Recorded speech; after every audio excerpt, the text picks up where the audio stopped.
amunu be k'a lajɛ ni wagati in na Mali kɔnɔ Mali kɔ kan aw bɛɛ foli don ka d'aw ka wagatiw cogoya kan aw bisimila bi an ka jɛmukanw kɛnɛ kan jɛmukan min kɛnɛ kan an bɛ wele bila maa caman ma u bɛ na u bɛ ɲɛfɔli kɛ an ye ani ka walawalali kɛ an ye o de kama bi an ni farikolo ɲɛnajɛ kɛbaaw de bɛ ɲɔgɔn na an ka maa welelen ale de ye Bubakari Tangara ye an bɛna kuma di a yɛrɛ ma a ka foli di ani ka se ka i yɛrɛ ɲɛfɔ an lajɛbagaw ye Maître Bubakari Tangara i ni tile basi t'i la alhamdulillah basi foyi tɛ n na Mariam tabarikala folikan jumɛn b'i bolo ka di an lajɛbagaw ma bien d'abord ka yira k'a fɔ ka se aw fɛ yan bi o ye nisɔndiyaba ye an ma soni an ka foli di an filabaga ani lajɛbaga bɛɛ lajɛlen ma an bɛ aw yɛrɛ fo fɔlɔ Mali kunnafoni TV mɔgɔ bɛɛ lajɛlen an b'a bɛɛ lajɛlen fo k'a daminɛ a baarakɛla fɔlɔ fo ka taa bila ɲɛmɔgɔba la an bɛ foli di bɛɛ lajɛlen ma ka foli di an bangebaaw ma ka foli di mɔgɔ fɛn fɛn bɛ yen k'o bɛ k'an filɛ k'u bɛɛ lajɛlen fo k'a yira k'a fɔ ne yɛrɛ ye Bubakari Tangara i n'a fɔ i y'a fɔ cogo min mais caman bɛ n dɔn Maître Bina na Maître Bina ok Maître Bina i ka folikan ninnu olu diyara n ye i kan ka kɛnɛ lasɔrɔ bi o ye nisɔndiya koba ye an yɛrɛ bolo bi an bɛ plateau sanfɛ ka kuma min kan o de ye compétition ba dɔ bolodalen don aw bolo min bɛna kɛ dɔgɔkun furancɛ nata ni o ye dimanche nata ye a kan ka bɛn le 29 de ma o tɛ voilà donc an ka se ka masala o kan donc a ka di an ye i yɛrɛ ka i da don fɛn min ye farikolo ɲɛnajɛ yɛrɛ la farikolo ɲɛnajɛ dɔrɔn tɛ an bɛ karate de kɛ ou bien karate ani discipline tɔw i ka se ka dɔɔni fɔ an ye o kan karate yɛrɛ ye mun fɛn de ye bien alhamdulillah Mariam merci beaucoup o ɲininkali in a diyara n ye kosɛbɛ parce que mɔgɔ n'i y'a mɛn i bɛ na kuma fɛn ka yɛrɛ ka dɔn k'a fɔ fɛn ye fɛn jumɛn ye fɔlɔ n'i ye ɲininka ko karate yɛrɛ ye fɛn jumɛn ye n b'a yira k'a fɔ o bɛ kuma dɔ don kuma kɔnɔ parce que depuis an ka dɔgɔ an b'a ye k'a fɔ bɛɛ lajɛlen mɔgɔ fɛn bɛ farikolo ɲɛnajɛ kɛ n'o ye senfili ani bolofili ye n'u ye fini jɛman don u la ou bien n'u ye fini finman don u la i b'a ye k'a fɔ u b'a fɔ ko n bɛ taa karatekɛyɔrɔ la mais k'a yira k'a fɔ ko danfaraba bi o tɔgɔ min n'o a bɛ fɔ ma karate ani farikolo ɲɛnajɛ tɔw cɛ karate in yɛrɛ a bɔra Japon japonais ɲɛnajɛ de don i n'a fɔ a tɔgɔ yɛrɛ b'a fɔ cogo min de sa définition étymologique kara ani te kara in te in kɔrɔ ko tɛgɛ kara tɔgɔ ko langolo donc n'i ye kara ni te fara ɲɔgɔn kan sisan n'a fɔ ka se k'i yɛrɛ défend i tɛgɛ langolo donc i b'a ye k'a fɔ discipline bɛ n'a bɛ fɔ ale ma ko karate o ye arts martiaux discipline dɔ de mais o t'a yira k'a fɔ ko arts martiaux discipline bɛɛ tɔgɔ ko karate i bɛna ye k'a fɔ ko discipline wɛrɛw bɛ yen a bɛ fɔ olu ma ko taekwondo discipline wɛrɛw bɛ yen a bɛ fɔ dɔw ma ko judo discipline wɛrɛw bɛ yen a bɛ fɔ mun ma ko sambo mais discipline min bɛ yen n'a bɛ fɔ ma karate o bɔra japonais de fɛ yen mɔgɔ min yɛrɛ y'o créé a bɛ fɔ o ma ko maître Jichin Funakoshi an bɛ se ka ɲɛfɔli min kɛ karate la ko fɔ an balimaw ye o ye nin hakiliya la faamuyali caman sɔrɔla nin la a lajɛbagaw bolo ka d'a kan i y'a fɔ cogo min na n'i y'i fini kɔni yera e kana k'i bɛ taga entraînement kɛyɔrɔ la dɔrɔn surtout senfili ni bolofili bɛɛ ko ko karatekɛlaw nka an y'a faamuya sisan karate yɛrɛ ye a damanata de ye i n'a fɔ taekwondo bɛ yen cogo min kung fu bɛ yen cogo min na ani a ɲɔgɔnna caman wɛrɛw an b'a jigiya ko faamuyali caman sɔrɔla o la ɲininkali min bɛna tugu o la o de ye fɛn min ye nin wagati in na compétition min bɛ ka labɛn a bɛ ka labɛn Temps Club Sport International de fɛ Temps Club Sport International a ka di an ye Maître k'i da don o la i ka Temps Club yɛrɛ fɔ an lajɛbagaw ye merci Mariam hali ni Maître ma di ye mais waati dɔ la an ka to k'a fɔ ko Maître Mariam o b'an yɛrɛ fari fɔni maintenant i ye mun fɔ ɲininkali la n bɛ segin a kan k'a fɔ ɲininkali belebeleba don parce que an bɛ kɛnɛ min kɔnɔ bi n'o ye an b'a la k'a fɔ an bɛ ka compétition dɔ organiser mais jɛkulu jumɛn de bɛ yen k'o bɛ ka compétition organiser i da sera a ma jɛkulu in tɔgɔ ko Temps Club Sport maintenant k'a ye k'a fɔ Temps Club yɛrɛ sɔrɔla cogo di o ye an bɛ se k'a fɔ depuis les années 2000 cɛba dɔ ni musoba dɔ de jɛra ka fara ɲɔgɔn kan pour que ka se ka association dɔ créer ka tɔn dɔ créer bamanankan cɛɲi na k'o tɔgɔ da ko Tangaras Club donc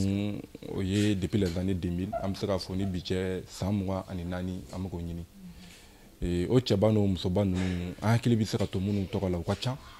a dɔw ye Maître Bati a dɔw ye Maître Médecin dɔw ye Maître Japon ainsi de suite olu de nana fara ɲɔgɔn kan k'a ye k'a fɔ n'u farala ɲɔgɔn kan karaté dɔrɔn tɛ an bɛ ka compétition min kɛ o ye karaté ye mais o ye tɔn min sigi k'o tɔgɔ da tan club i y'a ye k'a fɔ ko farikolo ɲɛnajɛ caman min k'a kɔnɔ dɔ ye karaté ye shotokan dɔ ye aikido ye dɔ ye judo ye dɔ ye kung fu ye ainsi de suite donc tan club yɛrɛ sɔrɔla tan de maître Mariam. D'accord, n'i y'a faamu tan club kɔnɔna la i bɛ taa sɔrɔ farikolo ɲɛnajɛ i n'a fɔ i y'a fɔ cogo min na senfili ni bolofili suguya caman bɛ kɛ a kɔnɔ nka a bɛ i n'a fɔ fanga bɛ karaté de la kosɛbɛ o de bɛ kɛ kosɛbɛ faamuyali sɔrɔla o la o clubba in de bɛ ka compétition ba dɔ labɛn ko open médecin min bɛna kɛ dɔgɔkun nata an bɛ fɛ k'a dɔn kun jumɛn yɛrɛ de y'aw bila a labɛnni na. Merci. Ka tila ka i fo tuguni maître Mariam parce que i ka bi ɲininkali ninnu a b'an fari foni a b'an nisɔndiya kosɛbɛ parce que ɲininkali minnu don ka d'an ye a b'a to an bɛ kuma sɔrɔ ka fɔ mun bɛ jama nafa kosɛbɛ open médecin in a hakilila nana na cogo min na parce que an bɛ farikolo ɲɛnajɛ in kɛ a ka ca wagati mun don a wagati ka ca kosɛbɛ mais k'a ye k'a fɔ denmisɛnnin minnu b'an bolo n'an b'u kalan u mago bɛ niveau dɔ de la tubabuw b'a fɔ ma ko niveau escompté pour que ka se ka compétition kɛ à l'extérieur mais anw nana ye k'a fɔ o tɛ sɔrɔ fo an ka kɛnɛ dɔ de sigi kɛnɛ min b'a to denmisɛnnin ninnu bɛ se k'u ka plein épanouissement sɔrɔ cogo min na o de y'a to an nana miiriya ta ka hakilila jagabɔ ka compétition caman boloda a dɔw kɛra compétition interdojo ye a dɔw kɛra compétition open wɛrɛw ye mais kana ye k'a fɔ an nana compétition tɔgɔ da ko open médecin o sɔrɔla k'o da an yɛrɛ ka cɛba dɔ la n'o ye an yɛrɛ ka président ye tan club ka ca an da sera a ma association don mais n t'a dɔn n'a ka ɲininkali bɛna s'an ma a bɛ yɔrɔ caman na mais yɔrɔ min bɛ yen bi n'a bɛ yen n'o ye Bamako ye an fɛ yan Bamako cɛ min y'o président ye n'an b'a fɔ a ma ko maître Ousmane Sangare lui-même il est ceinture noire 6e dan aujourd'hui en karaté et compétition in tɔgɔ dara ale de la ko open médecin parce que ale yɛrɛ dɔgɔtɔrɔ ye bɛɛ ko a ma maître médecin compétition in dara a la a ma da la k'a fɔ ko an ka président don dɔrɔn a ma da la k'a fɔ k'a bɛ tan club la mais a dara la k'a fɔ a ka kɛwale minnu yira karaté kɔnɔna na a ka dɛmɛ minnu yira ka se karatékɛlaw ma que ça soit denmisɛnninw maakɔrɔw karaté mana kɛ yɔrɔ o yɔrɔ cɛ in bɛ yen nɔ o de y'a miiri k'a fɔ i b'a ye Mali la kuma caman récompense bɛ di mɔgɔw ma u taalen kɔfɛ mais anw nana ye k'a fɔ est ce que ni cɛba min bɛ anw bolo tan club kɔnɔ n'o ye médecin ye est ce que an tɛ se ka a honorer a yɛrɛ vivant ɲɛna o de nana ni hakilila ye an ye open médecin créé ni yɛrɛ an bɛ se k'a fɔ ɲinɛ y'a deuxième édition ye a daminɛna salon ɲinɛ y'a deuxième édition ye an daminɛ sa a kumaw ma kɔfɛ inchallah. Ok, o la ni yɔrɔ la an bɛ foli bila ka di maître médecin ma o b'a yira k'a fɔ n'i y'a ye mɔgɔ bɛ ko ta k'a tɔgɔ da i la o b'a yira i ye kobaw de kɛ i ye baarabaw de kɛ a bɛ fɔ olu fana caman na o cogoya kelen na nka maintenant an bɛ fɛ k'a dɔn ni open médecin labɛnnen kɔfɛ tan club yɛrɛ ye baaraba jumɛnw kɛ a ye réalisation ba jumɛnw de kɛ minnu ye marquera ka tɛmɛ. Merci beaucoup Mariam tiɲɛ na bi baro ka di kosɛbɛ n'i ye ɲininka k'a fɔ ko tan club ye réalisation ba jumɛn kɛ a réalisation fɔlɔ an bɛ se k'a fɔ o ye ne yɛrɛ ye parce que ne yɛrɛ ye tan club fruit dɔ ye n y'a fɔ tan club créé dans les années 2000 tan club kɔnɔna na ne yɛrɛ ye n ka ceinture noire fɔlɔ sɔrɔ tan club in de kɔnɔ dans les années 2001-2002 aussi bi n bɛ se k'a fɔ ne bɛ jate denmisɛnninw fɛ n m'a fɔ n y'a kelen ye mais n bɛ jate denmisɛnninw fɛ bi fédération malienne de karaté la denmisɛnnin minnu ye 6e dan karaté kɔnɔna na n bɛ discipline wɛrɛw kɛ n'o dɔ ye judo ni fɛnw ye mais sambo fana na tuguni n y'o directeur technique national ye donc ça veut dire que tan club ye cɛba dɔ sɔrɔ mun sera k'i jɔyɔrɔ fa karaté la mais an bɛ se ka réalisation minnu fɔ tan club ka ko la bi tan club de ye misaliya ye dojo caman ma i b'a ye k'a fɔ dojo ka ca an fɛ yen Mali la a dɔw i b'a ye k'a fɔ Kulubali club Sangare club mais a misaliya fɔlɔ bɔra mun na i b'a ye k'a fɔ o ye tan club ye o misaliya in kɔfɛ tɔ ninnu an bɛ se k'a fɔ olu ye club mais tan club in a bɛ fɔ a ma de ko tan club international o sɔrɔla jumɛn fɛ o sɔrɔla tan club ka wuli ka jɔ cɛba minnu b'a kɔnɔ ka wuli ka jɔ tan club bi an bɛ se k'a fɔ Mali dugukolo fan caman sanfɛ an fɛ district la yan nɔ n'o ye Bamako ye tan club bɛ yen nɔ région fɛn fɛn bɛ Bamako Lamini n'o dɔ ye Kulukoro tan club bɛ Kulukoro Kayi tan club bɛ Kayi Segu tan club bɛ Segu Mopti ainsi de suite ka taa se fo kɔrɔnfɛn yan fanw ma o fana kɔfɛ o bɛɛ la tan club b'olu bɛɛ la tan club ma dan o ma parce que n'i dan o ma a bɛ f'i ma de ko tan club mun de y'a kɛ international ye n'i y'an ka dafɛ dugu ninnu caman lajɛ Mali kɔ kan ka taa se Mauritanie ka taa se Gabon ka taa se Sénégal ka taa se Côte d'Ivoire i b'a ye k'a fɔ ko tan club bɛ nin dugu ninnu bɛɛ la c'est pourquoi a bɛ fɔ tan club ma bi aujourd'hui sur la scène internationale tan club international mais maintenant i y'a fɔ o b'a yira dojo ka ca mais dojo joli de bɛ tan club yɛrɛ kɔnɔ ka d'a kan i y'a fɔ Mali fan caman hali an dafɛ jamanaw la o b'a yira dojo joli bɛ tan club yɛrɛ kɔnɔ ɲininkali gɛlɛn maintenant maître Mariam n y'a fɔ cogo min baro in ka di kosɛbɛ c'est pourquoi ne n ka kɛlɛkɛminɛnw kun kan ka na kɛlɛkɛminɛn dɔ kun ye jumɛn comme toute organisation sérieuse Tan Club Sport International aujourd'hui c'est une organisation qui est aussi sérieuse moi je suis le directeur technique du Tan Club mais Tan Club kɔnɔ i b'a ye k'a fɔ président bɛ yen cogo min mɔgɔ wɛrɛw bɛ yen cɛba wɛrɛw b'a kɔnɔna na minnu bɛ jɔyɔrɔ wɛrɛw la a dɔw ye le secrétaire général aujourd'hui du Tan Club et aujourd'hui ne n'ale kun nana ale kun bɛ se ka o dojo dafi ye ne kɔni mana fɛn fɛn f'i ye o ye environ ou bien estimatif mais a bɛ taa environ joli ɲɔgɔn a nombre exact n'ale kun nana fara an kan bi ale kun bɛ se k'o nombre d'i ma mais Mali yɛrɛ kɔnɔ n bɛ se k'a fɔ dojo min bɛ Tan Club bolo c'est plus d'une vingtaine ou trentaine de dojo a bɛ se ka caya ni dojo 30 ye parce que Bamako yɛrɛ dɔrɔn kɔnɔna na dojo min bɛ yen a bɛ tan bɔ donc n'i nana région tɔw fana fara o kan a bɛ taa 30 la jamana fana kɔ kan n'i y'a jateminɛ a bɛ taa dojo 10 ɲɔgɔnna na voilà tiɲɛna a ka ca o b'a yira tan club ye baarabaw de kɛ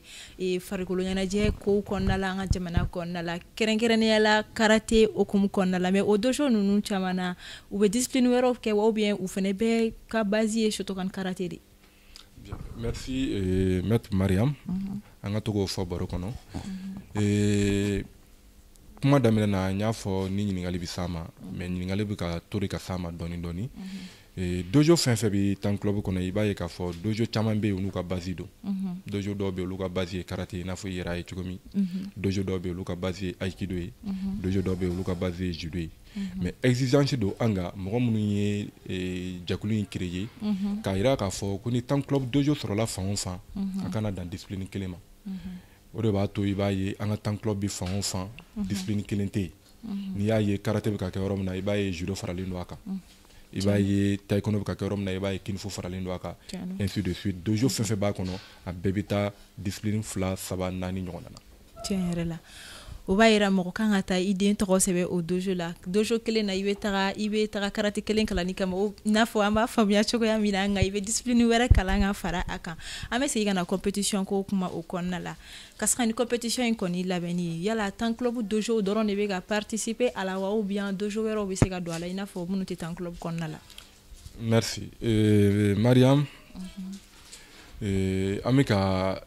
ɲɛnajɛ min labɛn n'o ye compétition ye pour que an ka denmisɛnninw bɛ se ka u sen sɔrɔ cogo min na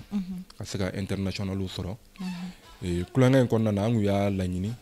ka kɛ Tan Club dɔrɔn ye mais ɲɔgɔn wɛrɛw b'an na minnu affilielen tɛ Tan Club la parce que Tan Club ye association ye association min affilielen don a bi discipline o discipline kɛ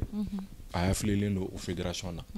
a dɔw yɛrɛ ye an ka fédération malienne de Shotokan n'a ka ɲininkali sera a ma Tan Club fɛn fɛn bɛ yen k'i bɛ karate kɛ i b'a ye k'a fɔ affilielen don fédération malienne de karate la aujourd'hui an bɛ foli di a maître Bob ma de passage a plus gradé n'o ye maître Bob an yɛrɛ ka cɛkɔrɔba don a k'a ka foli sɔrɔ kɛnɛ in kɔnɔ bi terroir b'an na an ye minnu sen don kulonkɛ in na terroir ka ca donc Tan Club dɔrɔn tɛna don opening na opening kɔrɔ k'a dayɛlɛlen don a dayɛlɛlen don an teri bɛɛ ye mais fo k'a sɔrɔ terre minnu b'an na o fana bɛ sariya kɔnɔ parce que anw y'a ye k'a fɔ an ka kɛlɛ ye sariya ko kɛlɛ fana ye mɔgɔ bɛ fɛn fɛn kɛ i k'a kɛ sariya kɔnɔ donc mɔgɔ fɛn bɛna fara an kan ka se ka kulonkɛ in kɛ fo a bɛɛ ka sɔrɔ mɔgɔ ye mun affilié don fédération dɔ la ou bien mun affilié don an ka Tan Club Sport in yɛrɛ la o b'a yira k'a fɔ dayɛlɛlen don fɛn min ye karatekɛla bɛɛ ye i n'a fɔ a bɛ faamuya cogoya min na ni a ka di karatekɛla fɛn fɛn Bamako kɔnɔna la ou bien Mali kɔnɔna la ka fara compétition in kɔni kan ka a kɛ basi tɛ a la nka a k'a sɔrɔ i affilielen don Mali Fédération Malienne de Karaté la ni o président ye maître Bob ye an bɛ foli di a ma nin yɔrɔ in na nka maître Bina o kɔfɛ ni Open Médecins tɛmɛna est-ce que baara kura bolodalen dɔw fana bɛ aw bolo ka tugu ni Open in fana na wa? Alhamdulillah baaraw ka ca n bolo n tɛ ni Open Médecins ye mais ni Open Médecins yɛrɛ n'i y'a ye an sera ka organiser ni sababu parce que dɛmɛbagaw b'an na an kelen tɛ a dɔw ye an ka parrain yɛrɛ ye k'a ka foli sɔrɔ yan n'o ye an ka maître ba don parrain don mais maître fana don tuguni an ka boyan b'a yɔrɔ an ka président don an ka jɛyɔrɔ min bɛ yen n'o ye Zerni Tank Club ye Tank Club de Zerni o président don ale tɔgɔ maître Umar Daw bɛɛ lajɛlen b'a fɔ ko Keo Transit depuis première édition ale de y'an ka parrain ye pour cause de fidélité aujourd'hui c'est lui encore qui est le parrain de ce grand événement ale kɔfɛ dɛmɛbagaw b'an na n'o y'an ka marraine fana ye n'ale marraine ni bɛɛ ko ko Tata National Tata Rose Tata Rose ale y'an ka marraine ye an b'a fana fo a k'i ka bonya sɔrɔ kɛnɛ in kɔnɔ an dɛmɛbagaw ka ca an b'u bɛɛ fo minnu y'a to an sera ka nin Open in organiser a dɔ ye mouvement Génération Engagée a dɔ ye association APGS ye a présidente k'a ka foli sɔrɔ kɛnɛ in fana kɔnɔ initiative caman b'an bolo pour que Tank Club ka Open Médecins kɔfɛ an bɛ se ka baara wɛrɛ kɛ minnu to ye mun ti Open in dɔrɔn ye parce que anw ka objectif ye denmisɛnnin minnu b'an bolo u ka se dan kana kɛ ka compétition kɛ ka dan Mali dɔrɔn na donc o ti sɔrɔ fo i ka denmisɛnninw bila u ka compétition caman kɛ Open Médecins dun ye san o san siɲɛ kelen donc compétition wɛrɛw b'an bolo an bɛ minnu kɛ denmisɛnnin ninnu ka se k'olu kɛ pour que u bɛ se ka bɔ cogo min na ka taa international la an ka salle minnu bɛ international la i n'a fɔ n y'a f'i ye cogo min n'o ye Sénégal ni Gabon ninnu ye an ka denmisɛnninw fana wele kuma caman n'u ka compétition Openw bɛ yen an ka denmisɛnninw bɛ taa o compétition ninnu kɛ donc o ɲɛnajɛ camanw b'an bolo san kɔnɔna na an bɛ minnu kɛ pour que Open Médecins kɔfɛ baaraw ka caya Tank Club kɔnɔna na. Ok, faamuyali sɔrɔla o la an bɛna ɲininkali min tuguni na an bɛ segin ka taga ɲininkali fɔlɔ min tɛmɛna ni o ye i ko ni mɔgɔ mɔgɔ a ka di ye ka don compétition in na condition kelen de b'a la a ka sɔrɔ i affilielen don fédération na o b'a yira Tank Club yɛrɛ affilielen don fédération na ka d'a kan i bɛ taa sɔrɔ association caman bɛ yen tantôt ou bien dojo caman bɛ yen u ka bon u bɛ événement baw kɛ mais u yɛrɛ affilielen tɛ fédération na yala Tank Club affilielen don fédération na wa? Maître Mariam i k'o ɲininkali diyara n ye kosɛbɛ n bɛ segin ka don kuma kɔnɔ n kun da sera a ma mais n bɛ a farafaziya Tank Club bi Mali fan o fan Mali yɛrɛ kɔfɛ i b'a ye k'a fɔ n'a bɛ aikido de kɛ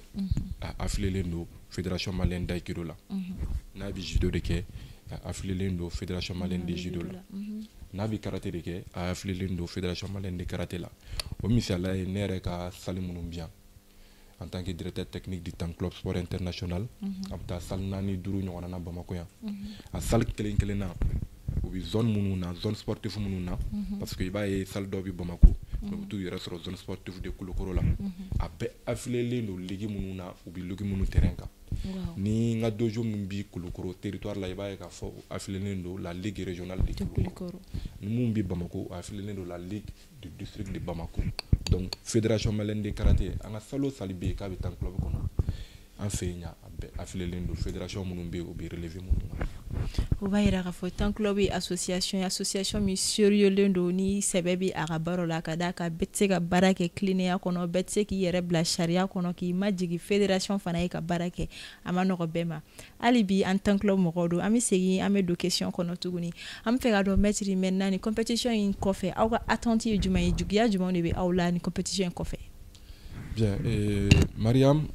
jigiya minnu b'a la ni compétition in kɔfɛ o ye ka se ka an ye initiative caman ta mais comment réaliser ces initiatives olu de jɔyɔrɔ b'an na o jigiya b'an an bɛ fɛ k'o jigiyaw sɔrɔ